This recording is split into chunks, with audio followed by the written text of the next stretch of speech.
ఎలా బతకాలో చెప్తుంది కదా. మళ్ళీ ఆ శ్లోకం దగ్గరికి వెళ్దాం. పుట్టిన వాడికి మరణం తప్పదు, నువ్వు పోవడం కన్ఫర్మ్డ్, మళ్ళీ పుట్టడం కన్ఫర్మ్డ్.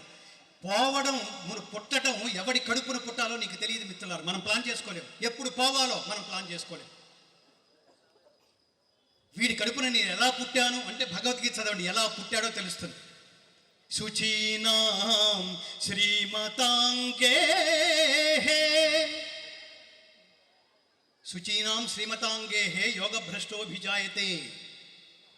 నువ్వు సత్కర్మ చేసుకో, దాని ఫలితం ఎలా ఉంటుందంటే తర్వాత జన్మలో పుడితే శ్రీమంతుల గృహంలో జన్మిస్తావు, లేదా యోగుల కుటుంబంలో జన్మిస్తావు.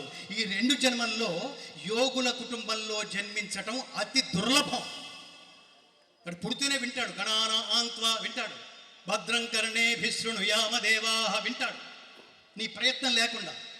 మీకు ఈవెన్ టెంపుల్స్ దగ్గర ఉండే డొమెస్టిక్ డాగ్స్ ఉంటాయి చూడండి, అవి కూడా ఎప్పుడో పూర్వజన్మ సుకృతం అనమాట. ఆ ఎంఎస్ సుబ్బలక్ష్మి గారి కీర్తనలు వింటూ, భక్తులు వేసిన ప్రసాదాలు తింటూ కుక్కలు అక్కడే ఉంటాయి చూడండి, ఎన్ని జన్మల సుకృతమో అది కుక్కలకు కూడా.